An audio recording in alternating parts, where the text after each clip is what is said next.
Hey, how's it going, guys? I'm Mr. Castle with the Hyperloops here with another Meta Musings update. So the other one cut off at the end, had a work call, and there really wasn't much left to talk about regionals. But this video is about pretty much the Meta Musing is normally the second part of the set of the video where I talk about what we're looking at, what I kind of expect to see going into this next weekend with the whole revolving meta. Now, I did call it revolving instead of evolving, because essentially what's happening is we're seeing a constant shift in decks for pretty much countering said other deck.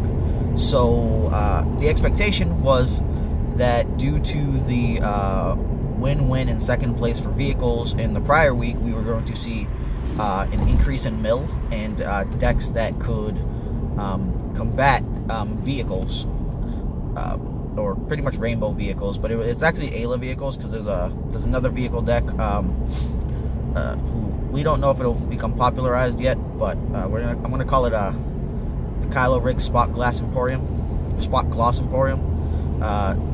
Man ran Yoda, Maz, and Hera, and it was complete bling because each of the three characters was in the Spot Gloss form. So yeah. So now, in this most recent week, we've seen Sabine take first. Second, Sabine Yoda the prior week had taken first in Canada. And then, what was that other event? It was in... I forget where it was, but it was with Hondo. So I think that meta may kind of just be old. So I'm going to essentially just ignore that one, because it's essentially 2 weeks back on the whole meta shift. It could potentially still be great, and maybe they have better deck lists, but from my view, the Hondo decks kind of got learned on how to play against, and decks adjusted for them, and they haven't had amazing showings since. There's a lot of cool decks that once you learn the trick, it's like, oh, well, you know, this deck, here's the weaknesses, let's fight it. So that's pretty much what happened this most recent weekend. Sabine Ezra Sabine in general has a very strong game versus pretty much almost anything. Anything with like a main character also, it can crush. But vehicles in particular, it has a pretty solid match because it has the whole like disrupt thing going with Ezra's, or with Yoda cannons, it has the whole like action cheat further special, where they can like get the additional resources and then either jump away or action cheat fix their dice to hit for like 6, 8, 9 off of, like, you know, Yodas and Maz goggles and whatnot. So that's what we're looking at there. Oh, it's 4 speed as well. So so now the question's gonna end up being is we're pretty much definitely going to see a whole bunch of Sabine come out the woodworks now. We already saw a lot this past weekend, but I think it'll continue, especially since the deck did place well and won. So what'll be interesting to find out is if we see an adjustment back to more Ezra again, or if people continue with the Yodas and cannons, which took a spot in the top 8 for New Jersey and a spot in the top 4 for Miami. So that one will be interesting. But Sabine Ezra took first and second. Could be back on play skill, because we know both players that did first and second are highly rated, or at least they're highly rated to me. Reflex may be lesser known, but the man almost made top cut at Gen Con after pretty much getting a loss round 1 and a bye at some point or somehow. So his diebreakers are almost there. I think he ended up 6-2, so he lost 1 game, but very high skill there. Part of the team, blah blah blah. Biased, I know. Okay, so my expectations for this week is, if you want to attempt to counter the meta, and this is going to be kind of tough, you're going to probably want to play Kylo 2, or some kind of pure aggro deck that it has a positive matchup against Sabine. Now, the hard part is having a positive matchup versus Sabine as an aggro deck, because most aggro decks if they lose their main guy, their damage falls too far behind, and then they can't bust through second chances. But the expectation here is that you're going to try to force the Sabine player to have that second chance by round 2. So the aggro deck probably can't go and just snipe her out round 1, but round 2 is much more feasible. And if you're able to, pretty much, if you're able to punish her into having the second chance round 2, it's very likely she won't have the time to actually kill your guy, outside of, you know, rolling good. Because what'll happen is you're gonna threaten lethal, and she'll have to, you know, crack a second chance. So your guy might be close to dead, and is you know, almost guaranteed to die during the next round. But you'll have time, because assuming you can get, you know, 7-8 damage round 1, you can go like 7 or 8 round 2. You could have popped the second chance and possibly been closer to killing her. If she had to overwrite into second chance, assuming she didn't get additional money somehow, then we're looking at a no upgrade Sabine. So then if Sabine goes and grabs an upgrade the next round, like, you may have a chance to knock her out with your secondary character. So we'll see how that goes. But the expectations are that you're, with rivals being introduced, we're going to see some Kylo 2 Anakin. Now the only dilemma with Kylo 2 Anakin is that it also cannibalizes itself. So you have a strong matchup versus Sabine because, one, you have a 12 health character that they have to kill because the Kylo ability is most likely going to hit them. So we're talking, at bare minimum, in those 3 rounds, you're doing 4 damage via the ability, outside of some obscenely bad luck, because it's too hard in a mono yellow Sabine deck to really get like 10 gray cards in there to try to like soften the blow. So they may keep them in their hand or do whatever, but you're looking like pretty much bare minimum 4 damage versus Sabine for free for activating. When you take into consideration with your dice and any of your upgrades, things get much nicer for you. So that's my expectations of what you're going to see from that. Like, Kylo 2 is going to make a big thing there. I don't know if people will still try to play Kylo 2000. That has a relatively weak matchup versus vehicles and mill. So if you play any of the people who are kind of just oblivious to the whole meta thing and no one's playing rock, paper, scissors, and these guys are just, you know, playing some whole other game by themselves, they're going to crush you. So, like, people will play what they have and what they like. As long as your play skill can be higher than theirs, you can fight through negative matchups and get the top cut where things should make a bunch more sense. Like, at top tables, decks start to kind of, they pretty much just make more sense. Like, round 1, you never know what you're going to play against. You might play against some Finn Akbar landing base deck, and you're like, well, what the hell is this? And, you know, maybe your deck can't play against that for some ungodly reason. Who knows? But, so, yeah, Kylo 2, Kylo 1000, I don't think, well, you can't really go Ketsu, because Ketsu's 14 points, and that's not that great. But maybe you go something like Maul Ketsu. Maul Ketsu could be, like, interesting, just because Ketsu can grab Maul Sabers. You could also see, like, Maul Anakin, but I think more likely than not, you'll probably just see Kylo 2 with the Anakin pairing. Lobot's going to be legal. There are going to be some places that won't have the Rivals legality. So Kylo 2000 is a different beast in itself. I don't know if they'll make the adjustments, whatnot, but my expectation is that people have realized the power of Maul Saber. So get your Maul Sabers now before the prices jump up if they haven't already. So yeah, so Kylo 2 is definitely one of the ones that's going to sit there and try to fight Sabine. The Sabine blue decks may have a better time against that, but the damage output tends to be a bit lower from there, so we'll definitely see how that goes.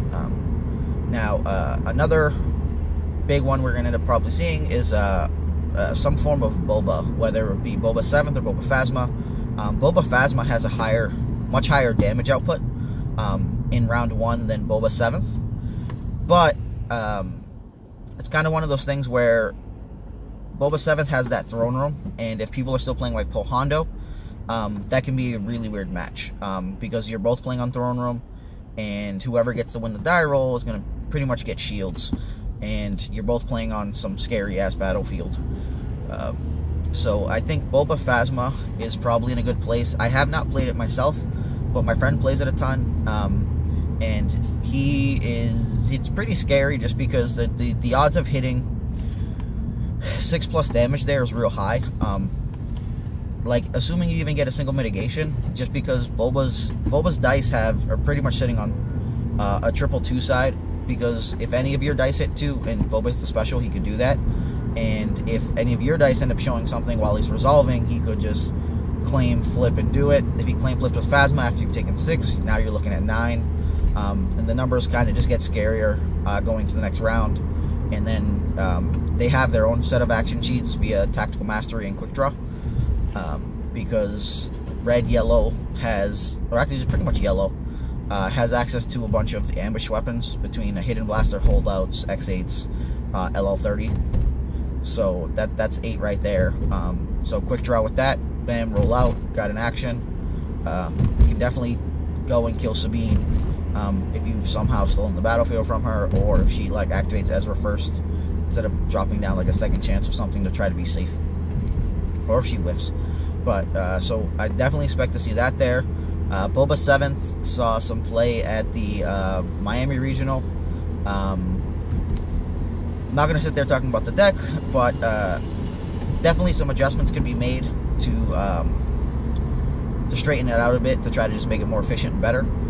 We'll see if that makes a difference coming into this next read. That version, because it's a melee-oriented version, doesn't really have access to dice fixing. I'm sorry, not dice fixing. Action cheating nearly as much, because quick draw there isn't really good. None of the melee sets of weapons had ambush, so you don't get that cool action cheat into resolve, and then you're losing red, so no tactical mastery. You get force speed blue, but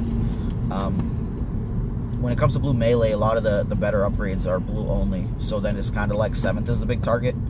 So if the intent is to keep Boba alive, like, that may be a good set of options for you, because you immediately make her the target. She starts with 5 dice, and she has the control sides to try to help out and keep the opponent off of additional resources or removal things that they want to get going. The downfall is that your damage sides took a hit, because Phasma's damage is amazing, and 7th's base damage sets are not. They're both looking at 1-2, but the special on Phasma and the focus makes things very nice, whereas 7th you're looking at that shield and disrupt side.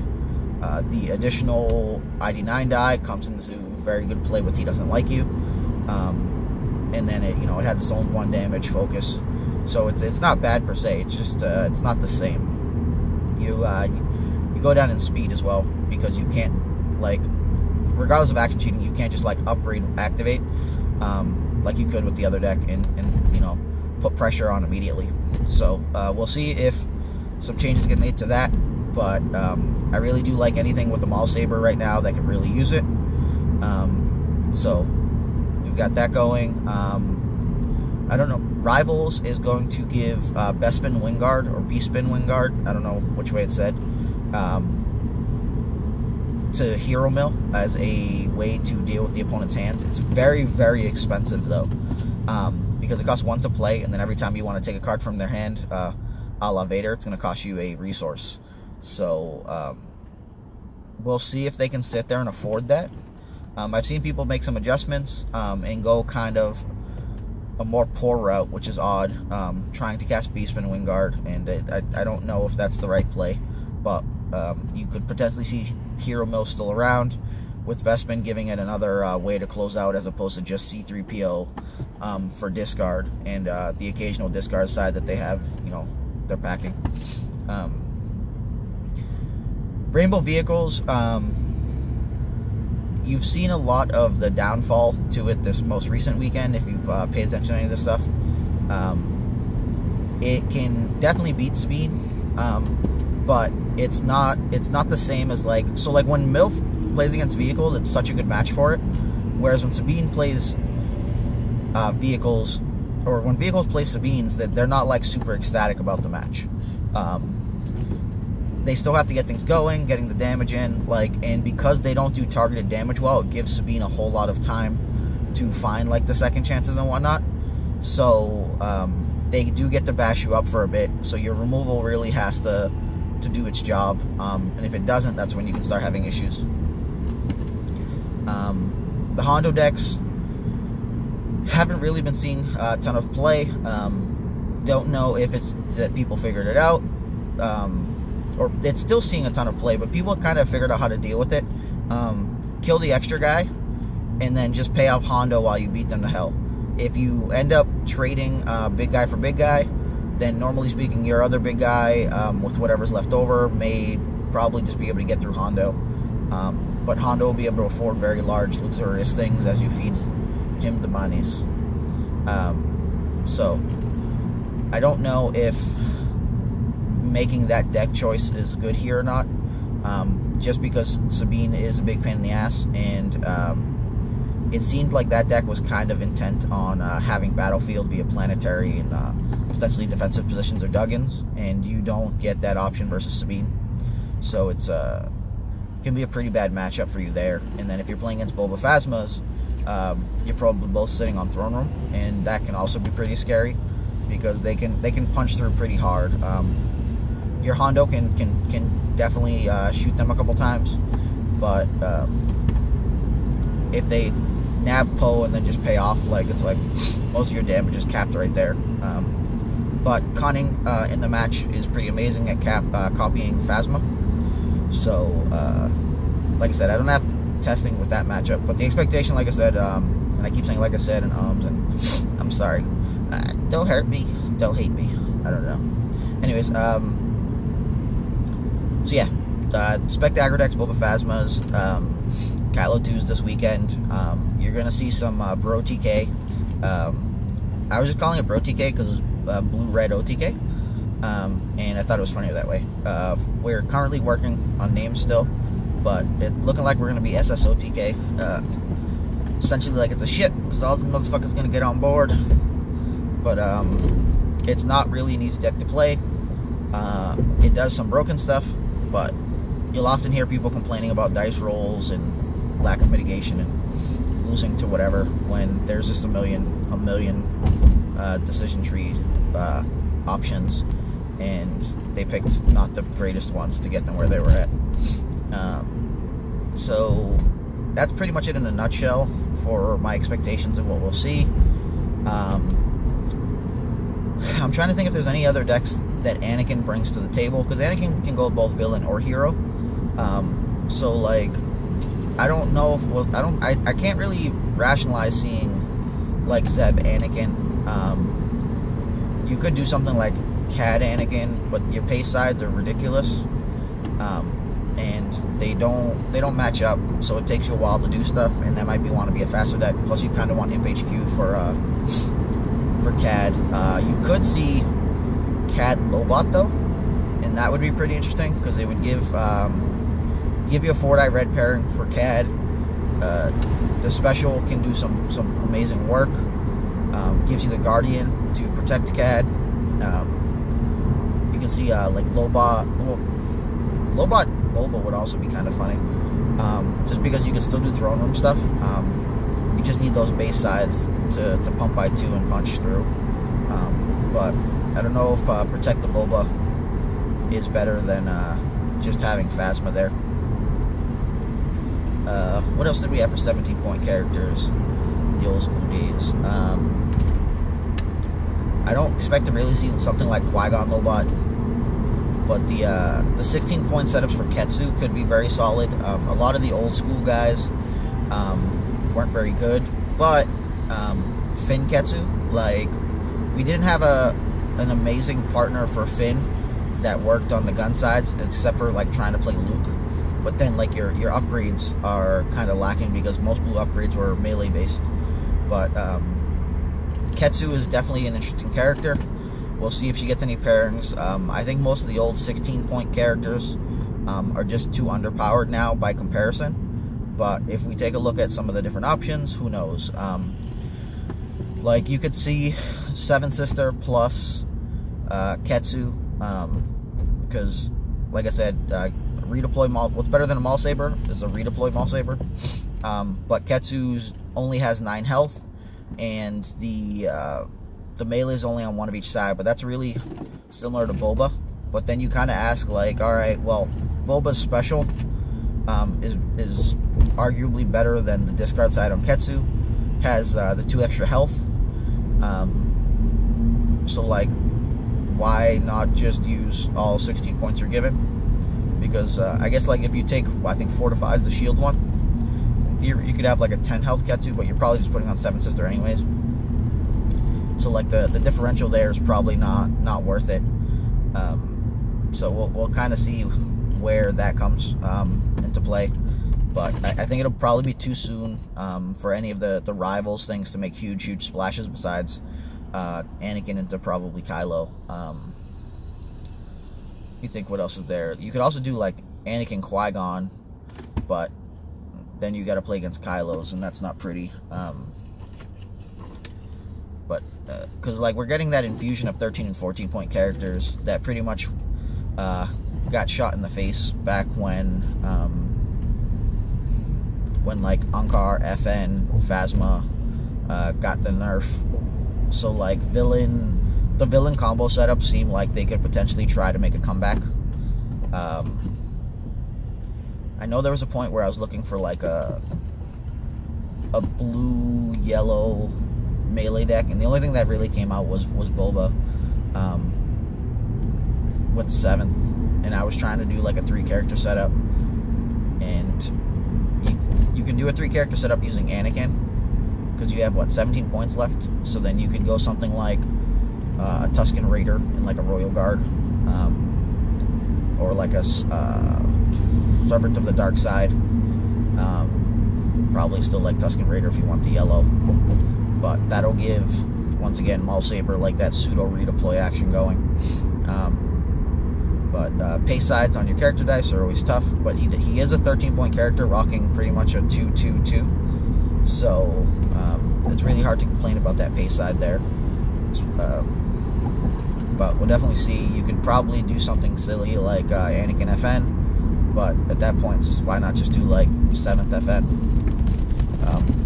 Because your hand's going to kind of be neutered anyways, get that 5th die, but maybe that would be good, because then your Imp HQ would be much better, because you got all the pace sides, and you can just redeploy to Anakin after, have this big bully, but it's still low on health, so we'll see where that goes.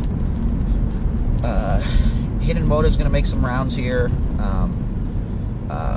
Fang Fighter is going to be a new vehicle for the vehicle deck. It does have Ambush, and it has a 2 and a 3 base side. Then it's, I think, Discard, Shield, Resource. So we'll see if that gets into the vehicle deck as a new addition.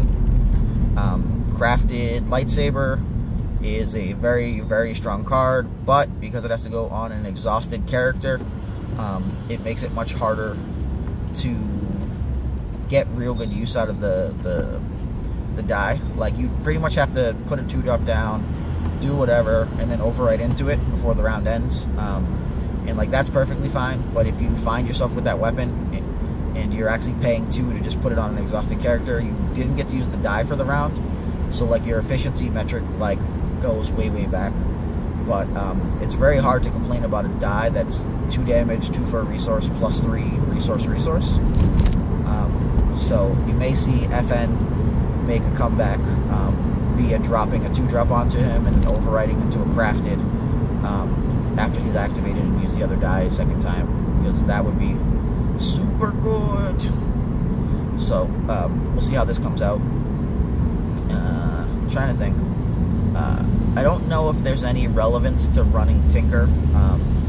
It's a solid card if you have specific sides you really do need, but there's very few things you want to 100% see on a 1 value side. So like flipping them to a resource is like, okay, that's reasonable. Flipping them to a shield, probably not. To a single discard, yes. Kind of in mill decks, but also if you wanted to do shit like Commando Raid from like set 1. But the problem is finding I guess the red character dice you could do like Rose, and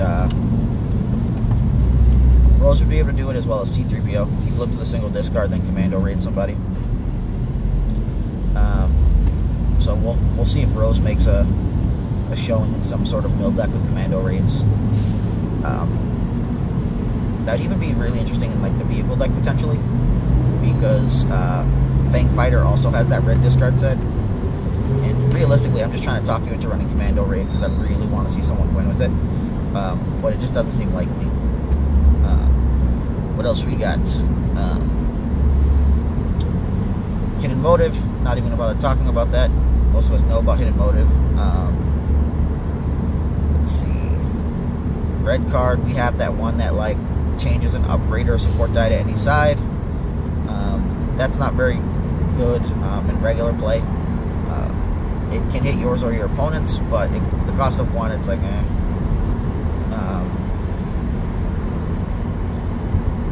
Burping Sniper Rifle. Not the most amazing upgrade, but for a 2-cost upgrade, it does have 3 2 damage sides, even though one has a base side. And then it has a focus and a resource. So all the any villain decks with like the bait and switch, it's solid there. You still get the focus when you want to change stuff up. So that's good there.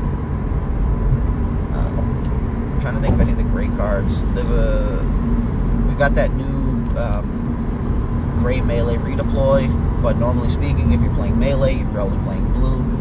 So why are you not on regular lightsaber or heirloom? Instead, that does have 3 base melee sides, but how important is the base melee side?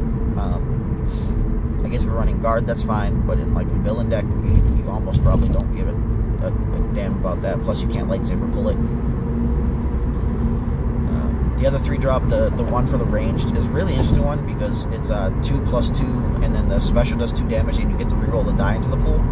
So like that's pretty disgusting from a usage like state of mind. It's just one of those things where 2+2, and then the special don't necessarily do enough for you to warrant a 3-drop without redeploy.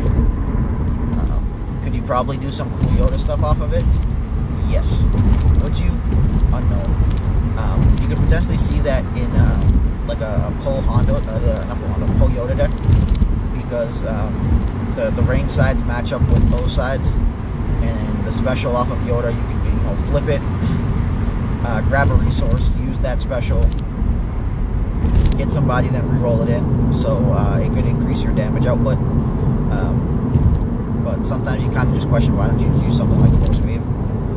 Because that'll just hit them for 5 anywhere early on in the game, and then 1 to yourself. So why just do 2 and get the die back and then hope to get 4 when you can actually just get 5? So a lot of different weird stuff. We'll hopefully see what this meta shakes out as, but expect a buttload of Sabine Ezra from the regular players that were kind of like following stuff, and just decided to play with the best deck in the format. So people trying to counter Kylo 2s, Bobas, be ready for it. Especially if you're deciding to go the Sabine route, you need to have some testing in against those so you know how to play the matchup, and you're not just getting blown out because it's something you just never foresaw. So trying to think if there's anything else to talk about here. Probably all tapped out. This video is only 28 minutes, but we have that other one, I think that was like 17.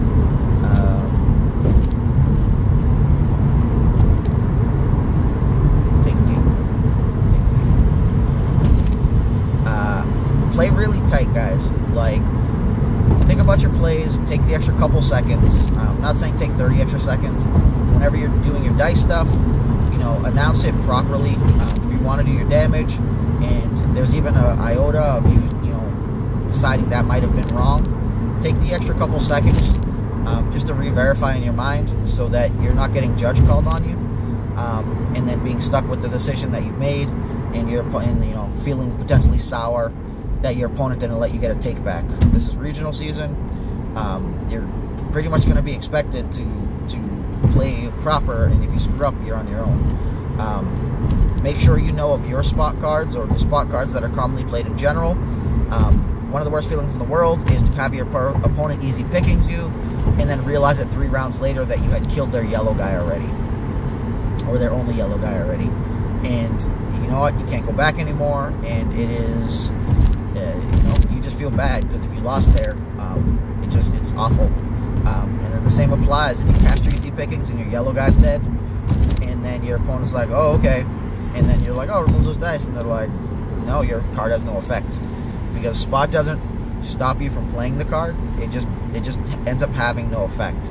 So if I'm playing Ayla vehicles and my Ezra's dead and I play easy pickings, I've paid 1 and played this card to pretty much let you go, and that right there can cost you a game. At New Jersey Regionals, if you've watched the stream, you couldn't see it, but the guy paid a resource or something, and then you saw nothing hit play. It's because he cast Pin Down and chose, I think, my 2 melee or my, I don't know why that truck, oh, the truck trying to take a left? Dude, that dude did not have a blinker, so he better not have been beeping at my ass. I go slam my brakes, like, boom, we're all dead, or actually, I'm just dead. And, you know, he's got to live with himself for that. What are they saying? Oh, yeah, so he pinned down, and was trying to either take my 2 base or my +3, but he didn't have a vehicle in play. He had a tech team. So I was like, yeah, no problem. And then I took my action and I resolved my 5. And he was just like, and it was like, yeah, but I pinned down. And I was like, yeah, no vehicle. So then he was like, oh. Like, he didn't ask to do the take back. He knew it was regionals. And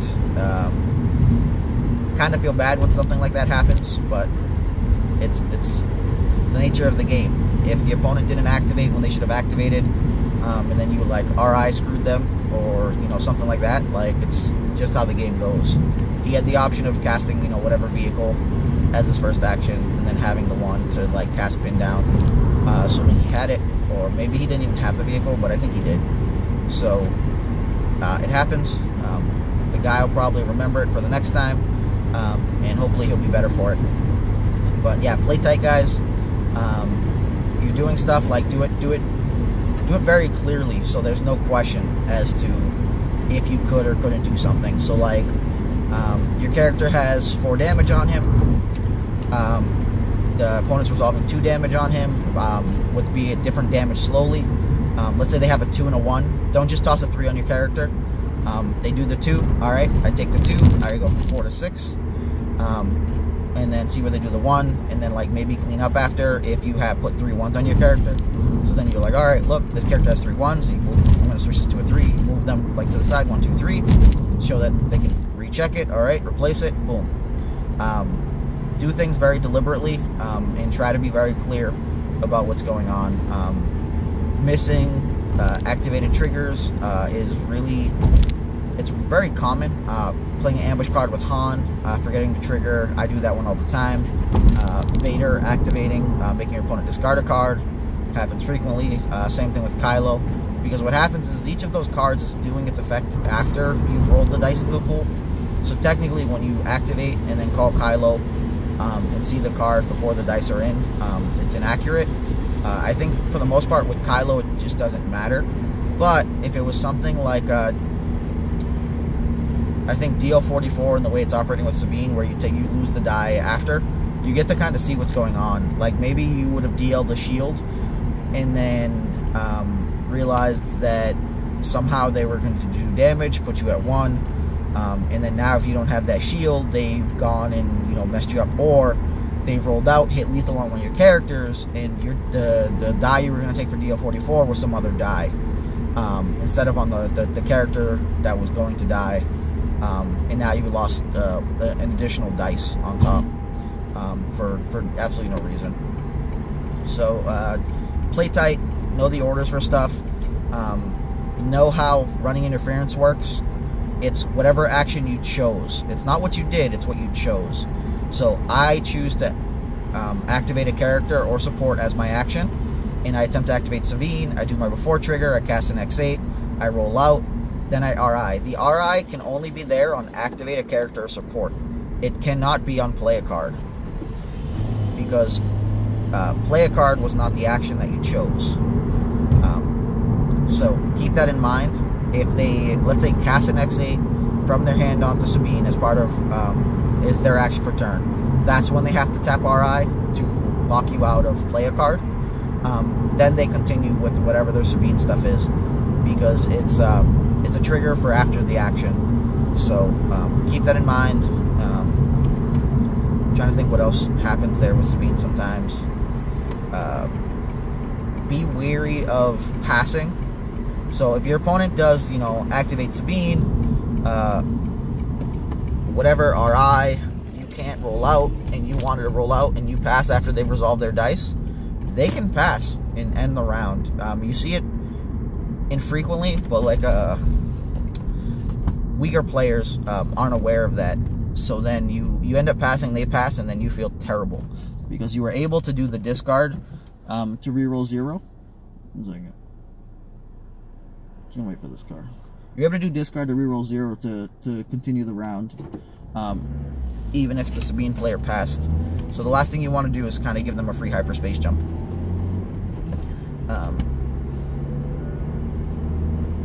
Trying to think what else is there. Keep track of your actions, because you kind of would often think that the opponent's going to roll out Sabine first, but a lot of the time the correct play is to roll out Ezra first, because if I roll out Ezra and I hit Disrupt or Special, you're probably spending your resources right then and there, and then now I can go do Sabine, and I've got any damage showing on Ezra to go combine with Sabine. So keep that in mind. What else is there? Check your record when you look at pairings every time. Far too frequently it happens where people don't check their record. They somehow thought they got a pair down, and until that round is over, they don't realize that their win-loss was entered incorrectly. 1 second. Their win-loss was entered incorrectly in the prior round. So now maybe you had 3 wins, but they had you in as 2. You're playing some person that has 2 wins. If you end up beating them and they somehow like fix stuff, it's going to screw up your SOS, because that person will have had 1 additional loss. Like, sure, maybe they're easier, and you get the win there, but then like if you end up taking the 2 losses, your strength of schedule is going to be all jacked up, and it just ruins your own play. So look at the standings sheet, or it's not the standing sheet, the sheet for your record when you're doing that stuff, and confirm. Double check the names in the table so that you're not going to the wrong table and something random happens. Check your dice before and after each round, as well as the number of cards in your deck before and after each round, because the last thing you want to do is present a 29 card deck, not realize it, and then get a game loss for it. Same for if you just don't have your dice there. They do give you usually a little bit of time to find your die or figure it out, but getting game losses there sucks. Make sure your deck list is on point. Bobo wrote this in an article before, where he's just so used to playing online, he knows the mental adjustment for his deck, but he may not have adjusted it in real life. So then, maybe he wanted to have, a vibro knife in the deck that wasn't in there in this Qui-Gon Cannon deck. So then he had it in the online, but never double checked his deck. He wrote his deck list knowing that there was a vibro knife in his actual deck. I mean, in his, online deck, but not in his actual. And then, you get a game loss when you get deck checked later. So definitely do that. Just pretty much go prepared. Have a pen on you, so you're not scrounging around looking for a pen when you have to write your deck list if you didn't, pre-print it. As well as being able to fill out the slip. If you won, be sure you're the one to take up the slip. We all want to be lazy when the opponent, offers it, but it'll help dodge random issues. Or if someone, is trying to be a terrible person and marks the slip wrong on purpose. So, like, a lot of the players in this game are very kind and nice. You never know when you run into essentially a scumbag player, but it's easier to just protect yourself. You won the round, you bring up the slip. Make sure you have it signed by them before they leave, because you need both signatures, etc., etc. Make sure you've eaten at some point in the event, or you have water. The last thing, like, if you start feeling sick or malnourished, you're just going to make it harder on yourself. If you need to use the bathroom in the middle of the round all of a sudden, like, these are things you need to continue with the upkeep. Sometimes you'll just sit around, decompress from the last game. If you take a loss, don't let it hurt you too much. Don't be like, oh man, that guy rolled real good. He rolled real good. Okay, cool. You lost. Move on. Take a couple minutes to do it, but don't spend the next 3 rounds talking about his die rolls, because now, you know, you're going to put yourself in a position you're probably going to miss something, cause yourself to lose another game, and then now you're almost out. So just, you know, keep shit tight, do it up, and let us know how it goes. You guys make Top Cut. You guys want to do an article or something, let us know. We're pretty good about that stuff. If you win, definitely hit us up, and yeah, get that article space, man. Get the 15 minutes of fame. Who knows? Maybe make some extra connections, get some better playtesting in, continue doing well. But that's it for the video. I'm getting out of here. Honest Sarcastic with the Hyperloops. Hyperloop out like always. And yeah, do the do. Deuces.